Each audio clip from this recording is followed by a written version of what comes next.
conmen, the most enigmatic of the criminal fraternity. These expert liars and consummate manipulators use their intoxicating charm to prey upon the most prized human trait, trust, in order to make money and ravage lives. Join us as we explore the lives and minds of some of the world's most notorious con men and women, exposing their shocking crimes, their twisted psychology, and how their cruel lies led to their eventual downfall. In this show, the man who swore to tell the truth, the whole truth, and nothing but the truth, when he took to the stand as a forensic scientist. Gene Morrison gave evidence in front of judges, juries, lawyers. No one had any idea that he was an utter con man. The fake forensic expert worked for over 20 years on over 700 cases, all without a qualification to his name. They were real cases in a real courtroom involving real people and their lives. But no one could have predicted the dark and sickening world the con man was using his forensic persona to facilitate. He went from fleecing innocent people out of their money to something much more sinister.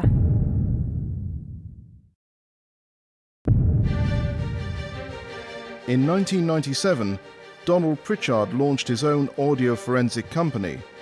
The business would analyze audio evidence for the police and private investigators, and the company's first commission came from a forensic investigator and private detective who ran the Criminal and Forensics Investigations Bureau. Hi, is that Donald Pritchard? He introduced himself as Dr. Gene Morrison from CIB Investigates, based in Manchester, and that he had a recording with a technical problem, and suggested that we might be the company to do this. Oh, you have? Oh, brilliant, brilliant. The doctor wanted Donald's expertise to analyze an audio tape recording. It didn't occur to Donald Pritchard that Gene Morrison wasn't who he said he was. He was simply over the moon to be gaining his first paid work in the forensic industry.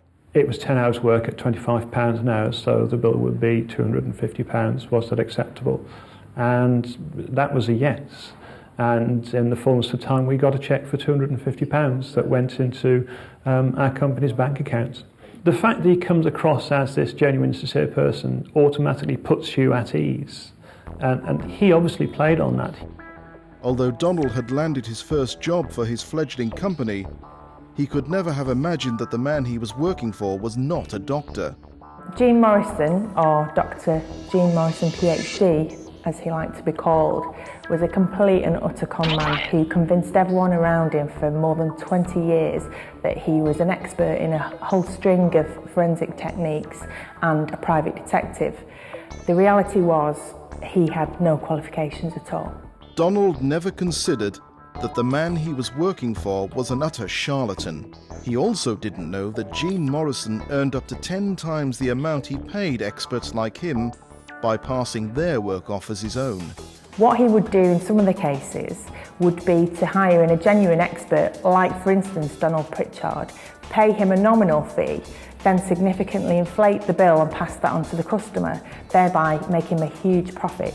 But completely unaware he was dealing with a con man and hungry to get his business off the ground, Donald Pritchard accepted a second and then third job.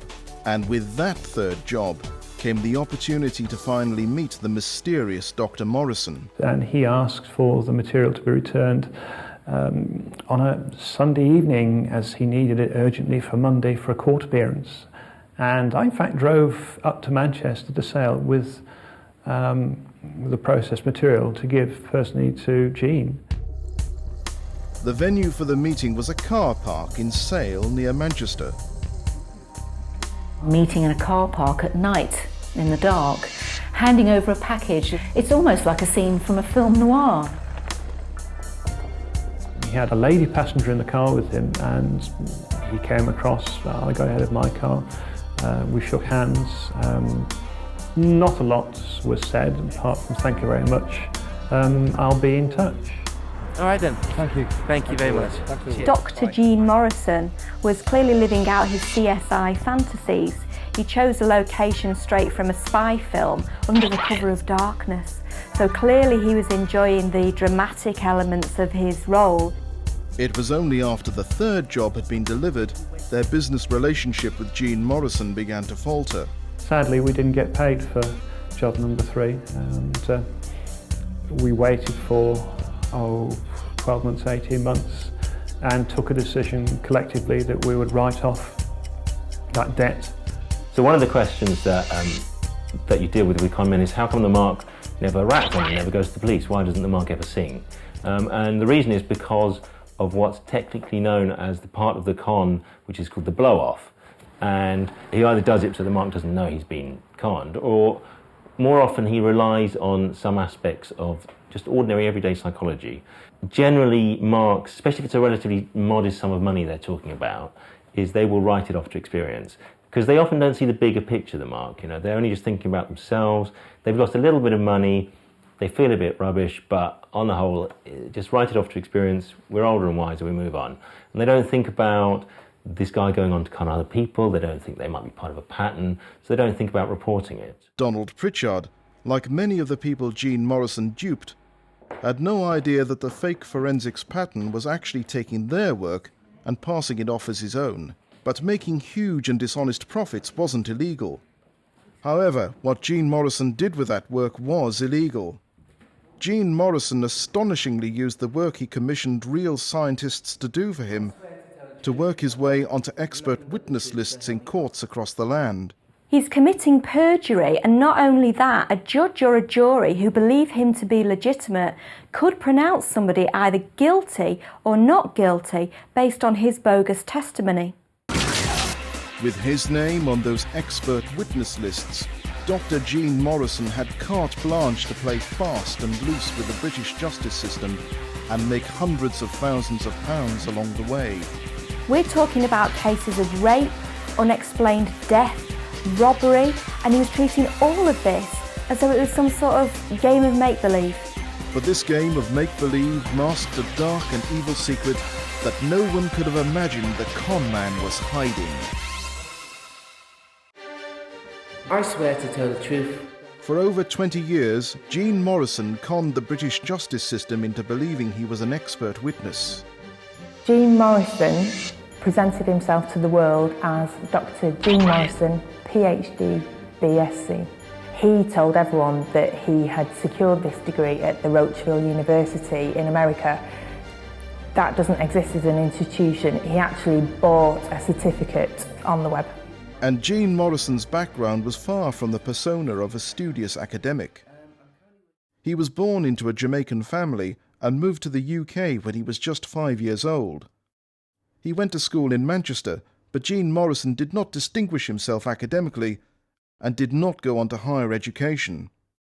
However, legend has it that something happened to Morrison when he was a teenager that planted the seeds of his crime scene con. The myth and rumour around this character is that he read a detective novel when he was about 19 years old and decided this is what he wanted to do, come what may. This fascination with detective work ironically led Gene Morrison to deceive people. In 1977, without any qualifications whatsoever, and in his early 20s, he simply started working as a forensic investigator. Gene Morrison bought fake degrees and advertised his services in telephone directories and the Solicitor's Journal. The conman even set up his own business in Hyde, Manchester, to add to the illusion of his legitimacy. The reception area was sleek and professional. It had a huge FBI-style sign with the company name on it, the Criminal and Forensic Investigation Bureau. And also, his motto for business was so over the top, exposing unrighteousness for the sake of righteousness. Really, in context, that's incredibly ironic, but it also shows you just how over the top this person was and just how arrogant his fantasies were. His business cards, the cards he handed out, even claimed that he was the 5th emergency service. Gene Morrison was earning a living by dishonestly masquerading as a doctor in criminal psychology and falsely claiming he was an expert in forensic techniques such as blood and fingerprint analysis, polygraph testing, and facial mapping. With his props in place, Morrison could set to work. And the work he did for the private sector was unregulated, and so he wasn't technically breaking the law. But when defense solicitors began to call upon him for his services, never questioning his bogus qualifications, Morrison crossed the legal line, working on over 700 cases and taking to the stand as an expert witness. Expert witnesses are called to give evidence during Crown Court trials. They help explain the technical and scientific issues and offer opinion about the scientific and technical evidence that's placed before the court. He stood up under oath, claiming to be this forensic expert, and he gave so-called expert testimony on whatever subject he was asked to. He's basically committing perjury. He's standing in a court and he's lying. He testified in a series of cases across the United Kingdom. An unexplained death, drug driving, rape, and his testimony was worthless, useless. Having built a reputation in forensic analysis, in 1997, the con man was approached to be an expert witness in an armed robbery case. He was asked to analyse CCTV footage that police believe linked a defendant to an armed robbery. What in actual fact he did was simply pass the work on. At the time, one of the specialists Morrison was conning was audio analyst Donald Pritchard. Donald believed he was doing legitimate work for the con man, so when Morrison approached him with the video footage, Donald was as helpful as possible. I didn't have video expertise. I believed I was doing the right thing. I was being honest with Jean, saying, look, there's an aspect of this I can't deal with, but I have a friend over in Leicester who perhaps can help you. Walter was into video production and see what he could do. And Walter was the same as I was, would accept Jean on face value because you expected everybody to be straight, genuine with you. But unfortunately, conmen obviously take that as a weakness. And Jean Morrison would also ensure that the expert's good nature resulted in him making a healthy profit. What the retired filmmaker didn't know was that although Jean had actually knocked him down from £200 to £50, he was actually charging the defence solicitors £2,800. The filmmaker had unwittingly completed the analysis for a con man, masquerading as a doctor in criminal psychology. No one knows if Morrison's initial motivation was purely financial, but it's clear his actions weren't solely to con cash. Jean Morrison is making a very good living from this, from essentially doing very little, because all he has to do is pass the work on to other people and then sit back and take the credit. But there's got to be something else going on here. When he's giving evidence in court, he's very important, he's special, he's vital. And I think that he must have got a thrill from the respect that he got, because why else would he take such a risk to tamper with the law so flagrantly in the heart of the justice system? Between 2002 and 2005 alone, Jean Morrison made at least £250,000 in taxpayers' money as an expert witness. With his expert victims, like Donald Pritchard, the con man was paid at least double what he offered them for their services, and Jean Morrison's con ran for an astounding 26 years. The money he made was mind-boggling. But Morrison's con was not just about money. The CSI super sleuth preyed upon the most vulnerable people in order to live out his twisted forensic fantasy. One of the most upsetting cases involved a family who had lost their son in mysterious circumstances. The man concerned was 29 years of age and was found dead in his bedroom at home. An unexplained death. It was a tragedy for the family. The tragedy occurred in 2003, and although the coroner had reported an open verdict, it seemed, at the time, to the devastated parents that possibly their son's job could have played a part in his tragic death. He worked as a quality controller at a chemical factory, and so the big question for his family was whether the chemicals and toxins that he worked with on a daily basis had contributed to his death. And the family decided to look for someone who could help get to the bottom of what had caused their son's untimely death. And they came across Jean Morrison in the telephone book. The family gave him a call and initially were very impressed, especially when he rattled off a list of qualifications including an MSc, a BSc, a PhD. Believing that Jean Morrison was a respectable professional in their local community and more than qualified, the grieving parents hired him to explore the circumstances of their young son's death. The grieving family could only afford to get together £600 to pay up front. Jean Morrison was more than willing to accept the money. With £600 in his pocket, Dr. Jean Morrison, PhD, began his investigation. But the conman's techniques were less than orthodox. With hindsight, it's quite plain to see that Jean's techniques were strange, to say the least. How he began his investigation was to ring around the deceased man's friends. With the women, the conversations took place at night and were quite flirtatious. With the male friends, he would invite them to his office, then simply leave them waiting and not speak to them at all. At the time, the family wondered whether this might be perhaps some kind of strategy, an investigative technique. Because people believe that he's a qualified forensic scientist and investigator, they're prepared to dismiss actions that normally we would think are quite inappropriate. We think, well, this is a qualified person, their methods are strange, but who am I? I'm just a layperson. I'm not able to question their methods. Although he was eccentric, the family were led to believe that Dr. Jean Morrison was running a legitimate operation. On one occasion, he pointed out a rather impressive glass-fronted building, claiming that this was where his labs were. In actual fact, this was the local breast screening clinic. Although the labs were fake, real tests were being done. But in his typical style, Jean Morrison was subcontracting the work to genuine experts. He took away the young man's laptop and his clothes.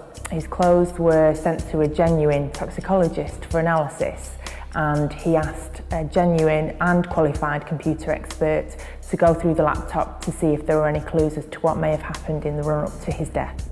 After months of waiting, the mysterious Jean Morrison finally presented the grieving family with a document they believed would contain the answers they so desperately needed. He presented the family with a report that was over 70 pages long. 69 pages of that was made up of technical information that was provided by the toxicologist. It would have made no sense whatsoever to a layman. A further 2 or 3 pages of the report consisted of a very vague description of the circumstances surrounding the young man's death. It didn't draw any useful conclusions at all. After months of hoping and waiting, the young man's mother and father still had no idea how their son had tragically died. The family were hoping to find some sort of peace of mind, get the answers that they needed in order to move forward with their life. And what Jean Morrison did was to promise them something that actually he wasn't qualified to do because he isn't a forensic investigator, he's a con man. But then he gives them false hope, dashes that hope, and then stumps them with a bill for £14,000. So really, he's a swine. The family clearly was so dissatisfied with the work that Jean Morrison did, or claimed to have done, that they refused to pay him. But the family's refusal to pay the heartless conman and fake forensic was not the end of the affair. Unbelievably, the shyster decided to take the family to court and sue them for £14,000 in November 2004. He was adamant that he was owed the money, that he had done the work. He was equally adamant about his bogus qualifications. Taking this family to court, apart from the fact that actually he was contributing to the stress and the trauma that they'd already experienced, is really quite breathtaking.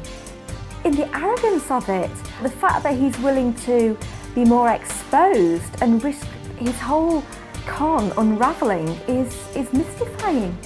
However, the court case did not go the way he had planned. At the end of the case, the judge said that Jean was entitled to charge the family, but at a vastly reduced rate, not the £14,000 he had demanded at the beginning. Morrison may not have succeeded in getting the money he wanted, but he left the court unchecked. And in the same year, 2004, the fake forensic was once again hired by a solicitor as an expert witness. This time, his expertise was requested in a rape case. A condom wrapper was found at the scene of a rape. Jean Morrison was brought in by a defence lawyer to analyse the wrapper for fingerprints. Jean Morrison subcontracted the fingerprint analysis and paid the genuine experts £252. But Morrison repackaged the report and billed the law firm almost £2,000. But that wasn't all he did. But what was different was that on this case, he decided to do some detective work of his own. He's not been hired to do this, he's been hired to offer his expert opinion on a fingerprint on a condom wrapper, but he takes it upon himself to act as some kind of super sleuth. He seems to think of himself as some modern-day Sherlock Holmes and goes about it in the most inappropriate fashion. Jean Morrison should have left that detective work to the professionals. Unbelievably, in this case, Jean telephoned Strangeways Prison, asked to speak to the defendant. While he was on the telephone, proceeded to make a list of demands of other items of information that he required in relation to the case. One of the pieces of information that he asked for was the name and address of the rape victim. And the prison officer who took the call was stunned by the fake forensic investigator's request. Obviously, the prison service were not going to hand over that confidential information that Jean Morrison had asked for, but they realised something was wrong and they acted. Jean Morrison's attempt to con Strangeways Prison would finally be his undoing. So after 20 years of being taken at face value, staff at Strangeways did what everyone else had failed to do. They contacted the police to say something was seriously amiss with this guy. But even staff at Strangeways could not have predicted the dark and evil twist that was to come. For over 20 years, Jean Morrison masqueraded as a forensic investigator and private detective, a position that bogusly earned him the trust and respect of his local community, a trust he would later abuse horribly. He claimed to have a degree, a master's and a doctorate, and made over £250,000 in taxpayers' money when he took to the stand and perjured himself under the guise of being an expert witness. We can see that he's really starting to believe his own persona that he's constructed, and he's starting to believe his own lies, and he's really bought into this whole CSI myth. However, in 2004, the cracks were beginning to show in his conman deception after he pushed his luck too far and attempted to obtain confidential information from Strangeways Prison in Manchester. So after receiving a very strange phone call from a man who wanted to know the name and address of a rape victim, Strangeways staff decided they needed to call the police. The police immediately launched an investigation. After 20 years of faking it as a forensic investigator and respected member of his local community, the police were scrutinising the conman's career for the first time.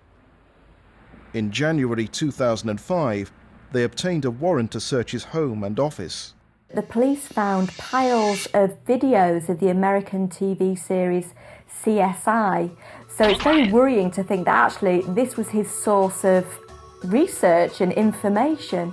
But also you have to wonder whether he watched these programmes as a way of living out his CSI fantasies with him as the hero. And the office was an Aladdin's cave for Morrison's forensic fantasy. When the police went into the office, they were met again with mounds of paperwork, literally everywhere. There were a couple of items that did stick out as a little bizarre though. Amongst them was a white lab coat, some test tubes and a huge magnifying glass. These props are rather telling and also really quite cartoon-like. He's chosen 3 things which embody I am a forensic investigator, the white coat and the test tubes, but also a giant magnifying glass. What is that all about? You know, that really is saying I am a cartoon super sleuth. The props the police had uncovered were not going to convince them that Jean Morrison was legitimate. It looked like the conman's forensic scam was over. The police immediately shut down the operation. They took down the website and began the arduous task of going through the paperwork to see if his interfering with the justice system over all those years had resulted in a miscarriage of justice along the way. But there was a problem with the case. It appeared that Jean Morrison could get away with his crimes because of a legal loophole. Jean Morrison was selling himself as a private investigator and forensic scientist, and conveniently for him, these areas were at that time totally unregulated within the United Kingdom, so there was no one to watch over anyone who decided to set themselves up in this way. If the police were going to successfully bring the fake forensic to justice, they must expose the secret he kept from all his clients. The police began to look at his actual qualifications, the fact that he claimed he had a PhD and a doctorate and this and that. If they could disprove those qualifications, that would be the key to actually being able to bring him before a court and convict him. If the police could prove that the degrees were not legitimate, then it was obvious that Jean Morrison had fraudulently misrepresented himself. If they could also prove that he'd done that in court, then there'd be another charge to his name: perjury. Once the police began to investigate the fake forensic, they were astounded at the disturbing scale of Morrison's con. Jean Morrison had offered his expert opinion on 700 working cases. That was potentially 700 miscarriages of justice that the con man had caused. Not only that, but between 2002 and 2005, the courts had paid the con man over £250,000 in taxpayers' money for his bogus work. The scale of the con was monumental and was simply a sample of a 26-year-long bogus career. It was vital the police could prove that Morrison had invented his impressive qualifications, and so he was brought in for questioning to discuss his education, or lack of it. So what is the qualification that you have? I have a PhD, but it's not recognised here. I have listened to the police interviews with Jean Morrison. The man cannot and does not answer a straight question. Even the simplest line of questioning failed to lead to simple factual answers. The police interviewer tries to verbally wrestle Jean Morrison into giving a straight answer. It doesn't work. It takes 4 questions alone to try and get to grips with what his qualifications actually are. Initially, he says he got the qualification in America, then he says it's not recognised over here, then it's not a degree, it's a PhD. The answers change moment by moment. I have a PhD, but it's not recognised here. In what? Criminal psychology. Obtained where? In the States. At times, his efforts to try and confuse the police look more like he's confused himself. I know it sounds silly, but something like Sherlock Holmes, who was just a detective, and then using some skills, etc., he started to apply knowledge of science. He was equally as evasive when police asked him about his claims that he'd studied in Germany and the Czech Republic. He was unable to tell them where in Germany he'd studied, who had taught him while he was over there, where the university was. You've gone and studied something in Germany, you've gone and studied something in the Czech Republic. Yeah. Have you received any recognisable qualifications? I don't know if it's recognised here, but I have received a certificate from them. It's just for me, you know, making my head bigger. Because I like studying, like to do things. What did you receive in Germany then? And who did you study with in Germany? I don't know the names. They were friends of those in the Czech Republic. Where was it in Germany? I don't know the place. He's clearly floundering at this stage, and at one point he exclaims, "Crikey, I can't remember where I got my degree." At which university? Crikey, I can't remember it. It's associated with the International Federation for work which I'd already done here and abroad. Is this in California? Well, that's the head place in California. Is that where you studied? Yeah. You studied in California? Well, no, I didn't study in California. Glendale, California is where the head office would have been. I studied in Massachusetts. He then diverts again, saying it was life experience, it wasn't a degree. Then later changes his mind again and says he's got more than one degree. Which one? How many have you got? No, you said your degree is single. That's what I'm asking. Which one are you talking about? Well, you just told me you've got one degree. Have you got more than one degree? I don't have a recognisable degree. At one point, the police asked whether he could produce or even just get a copy of his degrees to show that he had actually studied at these rather vague institutions. How would I trace that degree that you hold in America? I don't know how you would go about doing that. I take it you wouldn't be able to get a copy of anything to evidence that degree? I wouldn't be able to get it for yourself now. A private investigator who doesn't know how to copy his own degree certificate? That seems preposterous, doesn't it? The reality regarding Gene Morrison's academic career was that he had simply purchased degrees online. It looked likely the police would charge Gene Morrison, but the fact the police had launched a full investigation into him and his fake forensic business was not enough to stop his lies and deception. Even with the police raiding his home, his business shut down and under investigation, Gene cannot resist the opportunity to continue the con. The police have said to him, "Come on now, Gene, the game is up, you need to stop." But he's so determined and so deluded that he can't actually put down his giant spyglass, so to speak, and stop it. Gene Morrison was in serious trouble with the police in Manchester, but 60 miles away in Nottingham, the fake forensic was still on the expert witness list, and a Nottingham-based solicitor called him for his so-called expertise on a Crown Court case. Dr. Gene Morrison? So when Gene Morrison took that last job in Nottingham, after he'd already been held up by the police, I think it's an interesting example, a really telling example of the almost compulsive nature of his scamming. He almost can't help himself. There's something almost involuntary about it. Yeah, let me just take your details. The case Gene Morrison was being paid to analyse and offer his expert opinion on was for the legal team defending a client who was being accused of drug dealing. The solicitor in Nottingham asked him to examine a set of scales that the police expert had said contained fingerprints and traces of cocaine. It was his job to see whether that assessment by the police was correct.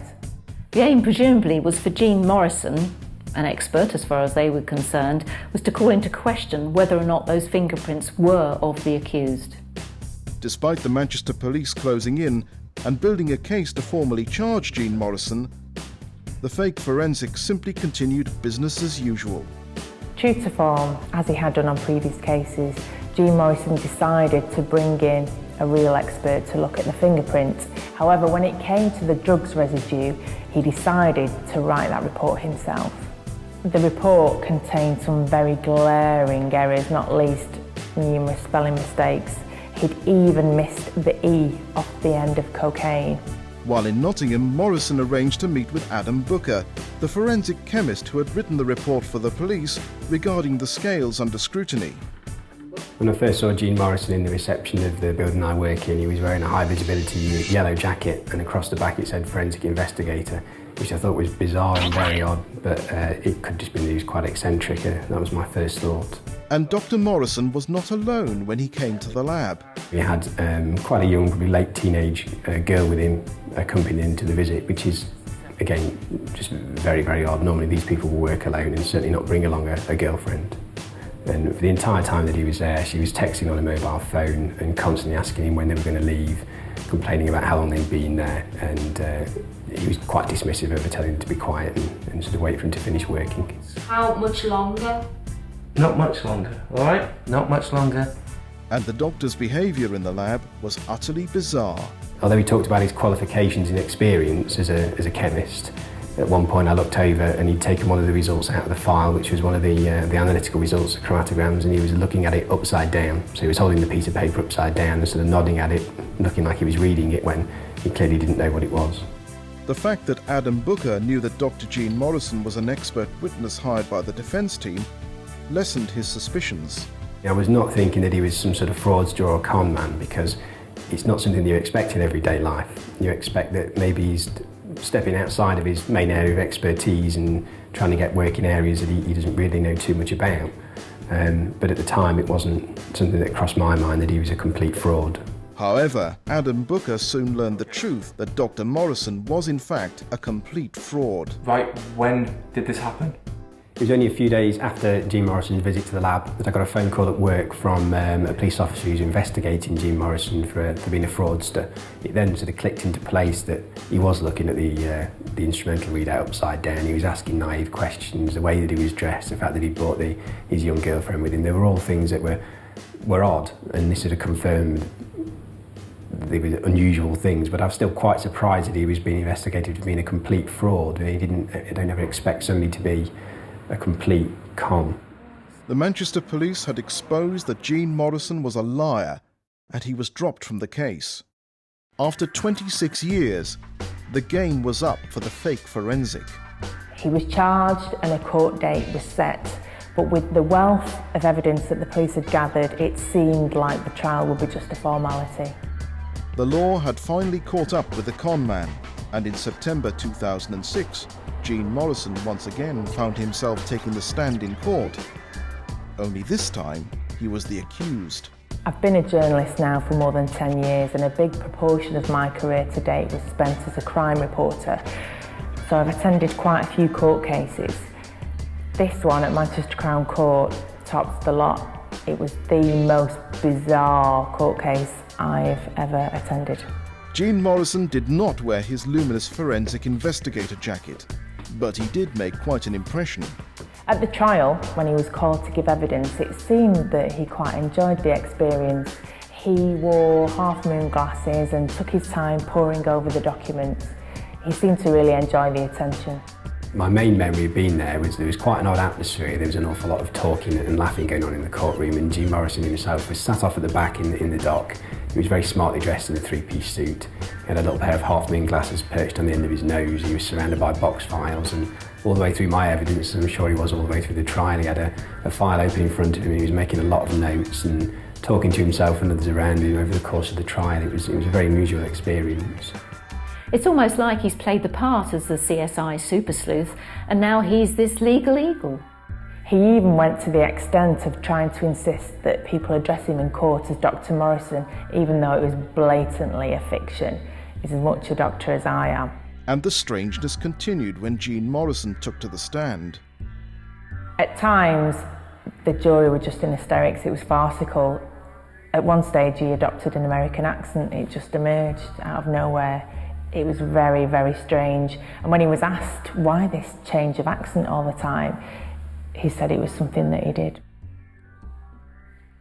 This man had been living in Manchester for over 40 years. He'd never visited the USA, let alone studied there. So it's really quite farcical, isn't it? The courtroom must have wondered what on earth was wrong with this man. I think that he is the ultimate fantasist. And the trial became stranger when Morrison was cross-examined about his qualifications. As he claimed to be a forensic expert, he was questioned about what this entailed on the stand. Whilst he was being quizzed about the blood testing, the judge actually stopped him and said, "I'm sorry, Mr. Morrison, but you're confusing me." To be honest, Your Honour, I'm kind of confusing myself. When he said that, the jury were just in hysterics. And the trial descended into further chaos. Another occasion when Morrison ended up tying himself in knots was when he tried to suggest that he had been trained in some of his forensic expertise by an expert from the Czech Republic. He created a real fantastical tale about a Mr. X who he said had taught him his forensic techniques. When pressed on this, he said he couldn't possibly reveal the name in open court. However, he did offer the judge the chance to hear the name in a whispered conversation in private in the corridor. The judge said that that wasn't really how we do things in court here. Despite the laughter, the jury retired to deliberate their verdict. And while the court waited, Gene Morrison approached Nicola Dowling. I asked him whether he had prepared himself for the fact that he might be going to prison. Had he said goodbye to his family? Had he packed a bag? He was completely shocked at the question and said that it hadn't crossed his mind that he would be going to prison because God was on his side. And the fake forensic was confident that he would walk away from court. He asked me if I had noticed that there had been a number of signs along the way as the trial had progressed that indicated that things were going to go his way. Signs from God, if you like. The kind of things that he was talking about was a jury was ill, so couldn't come one day. One of the lawyers was late because the train was delayed. All of that was interpreted by him as a sign from God that he didn't need to worry because the result was going to go his way. But Gene Morrison could not have been more wrong. It seemed he had misread the signs. The charges included perjury and perverting the course of justice. The entire court was left in no doubt that he was guilty. Gene Morrison had actually pleaded guilty to just 2 charges, but the jury, despite laughing through an awful lot of the trial, actually convicted him of 20 other offences. All that was left was for the judge to pass sentence in March 2007. Despite the slightly strange atmosphere in court, the judge actually sentenced Morrison to 5 years imprisonment. On sentencing, the judge branded him an inveterate and compulsive liar. For 26 years, Gene Morrison had faked it as a forensic expert, an upstanding member of his community. But the con was finally over. But while the laughter was still echoing around the courts and Morrison was put behind bars, another crime came to light that was even more disturbing than his catalogue of cons. Gene Morrison's CSI-style fantasy was an audacious stunt, but it didn't prepare anyone for what was to come next. When I heard about the later allegations, I was appalled. It's just so shocking, so sickening, so horrific that this man could do such a thing. Gene Morrison. Nice to meet you. Take a seat. For over 20 years, Gene Morrison masqueraded as a forensic expert, duping the courts in over 700 cases and conning taxpayers out of at least $250,000 of their hard-earned pounds. He was sent to prison for 5 years for his scientific scams that had spanned 3 decades. I was very surprised that he got away with it for so long. It was over 25 years. People don't assume or aren't really looking for somebody to be a complete fraud. That's probably one of the reasons that he was able to get away with it for so long. People assume that he can't possibly be a complete fake. But disturbingly, it was revealed that Morrison was more than just a fake. After Gene Morrison was sent to prison, further crimes came to light. And they were the most sinister and disturbing crimes imaginable. Gene Morrison's CSI-style fantasy was an audacious stunt, but it didn't prepare anyone for what was to come next. When I heard about the later allegations, I was appalled. Gene Morrison's con was reprehensible and justice was seen to be done, but I think because the court case was really so bizarre and a bit farcical that people were left with an overwhelming impression of him as a bumbling Walter Mitty type character. But the revelations that followed were so serious that it made people sit up and see him in an entirely different light. After being sentenced to 5 years in prison, 4 young girls came forward stating that the bogus courtroom expert had subjected them to a horrific catalogue of sexual abuse and attacks, including the rape of 2 of the girls, who were aged just 10 and 11 years old. It's just so shocking, so sickening, so horrific that this man could do such a thing. Morrison's modus operandi was to befriend the families of his young victims. He would often do this through his church. Once he had gained their trust, he would then abuse it in the most despicable way. Gene Morrison would groom these girls by showering them with gifts and cash, but then he would threaten them with violence if they tried to resist him. It was just appalling. Grooming is the process that sex offenders go through to ensure compliance from their victim. So it's very often the case that they will shower a child with gifts, make that child want to spend time with them, but then if they don't get their own way, they'll show displays of anger, of violence potentially, and that child is going to be scared to say no to them. Gene Morrison claimed that his relations had been with consenting girls, all aged over 16 years old. The reality was the 4 victims who came forward were aged between 8 years old and 15 years old. Gene Morrison was found guilty of some of the most horrific crimes imaginable, just the most disturbing abuse. The prosecuting QC described Morrison as a sexual predator with a particular interest in young girls.